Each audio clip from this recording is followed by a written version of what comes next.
Now that we've looked ahead to the summertime and the upcoming Olympics, let's bring it back to the present and focus on one of the coolest sports in existence, ice hockey. Although it might seem a little out of place, Chinese people do in fact play North America's favorite sport on ice. Ian Jacobs has more. They may not play the same style as North Americans, they may not even speak the same language, but in China, hockey is popular with a league of players who look no different from your average team. Meng You has been playing hockey since he was a kid.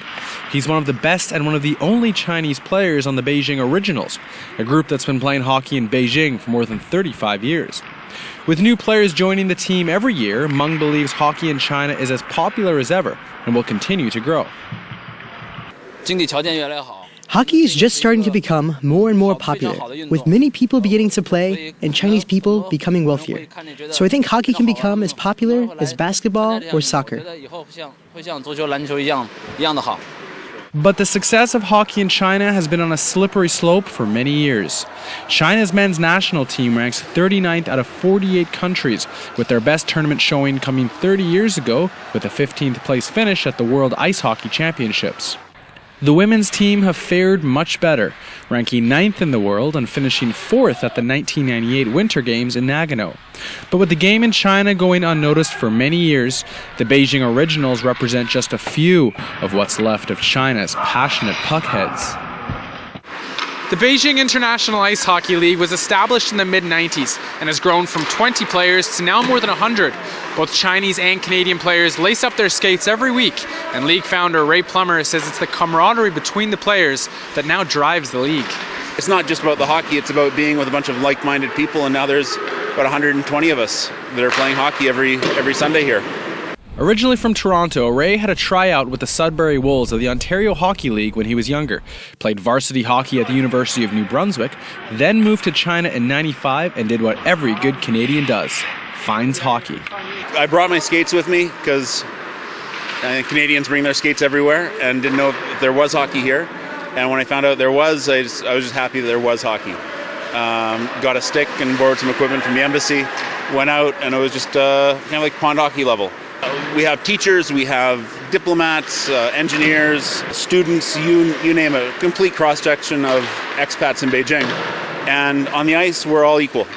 Having been around Chinese hockey for more than 15 years, Ray has his own theories on why China's hockey team isn't as competitive as they perhaps should be. I like to call it an economics of medals, and where the government has to put in money for a whole team to try and win a medal at the Olympics is extremely expensive and a long process, versus trying to train a couple of speed skaters or figure skaters, and those same one speed skater can win multiple medals. So what looks better in the Olympic medal bank account? That one speed skater versus a team of hockey players. On the local level, hockey has grown into a sport that is played by the elite. As Ray points out, the price of equipment and rinks makes it hard for the lower income class to play. One of the originals, Gervais Lavoie, who began playing in China in 1976 at the Russian embassy, says China's hockey program is related to how the government operates. I think it has to do with the way sport is organized in China. Sport is very, it's under governmental control. It's very elitic thing.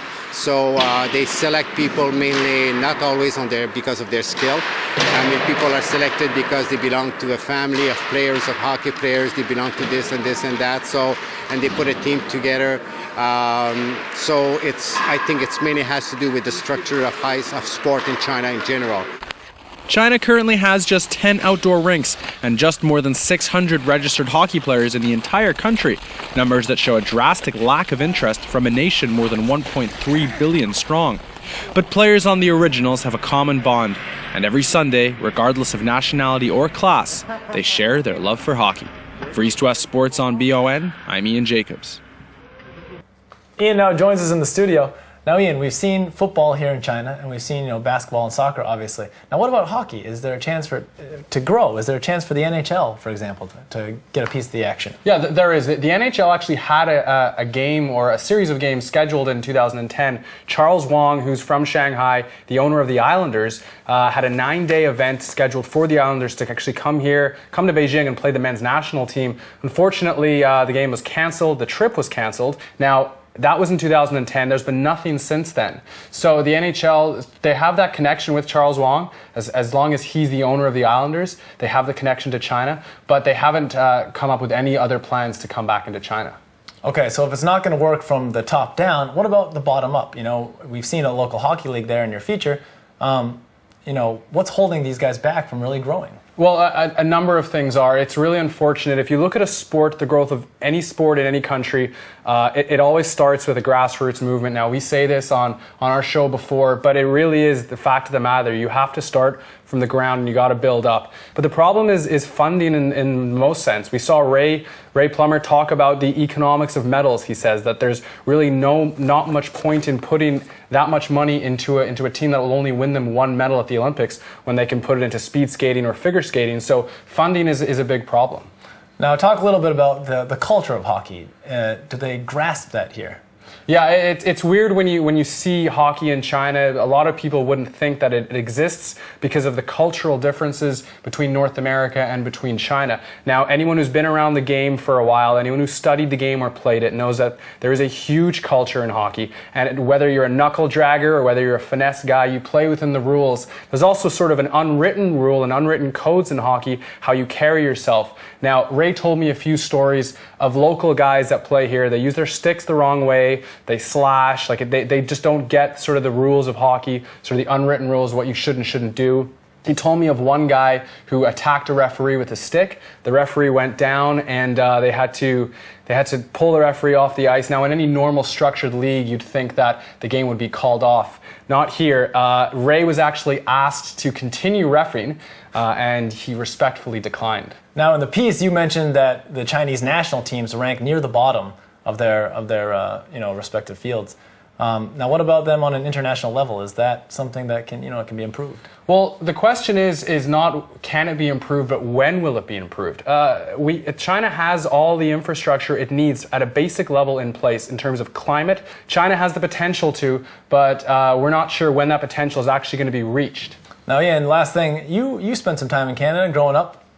How come we didn't see you out there on the ice? Well, Aaron, I have way too much dangle to be out there on the ice with the Chinese guys. It would have just been an embarrassing for them, not for me. So maybe next time. Well, anyway, Ian, thanks a lot. You're watching East West Sports on BON. Up next, it's Backpage.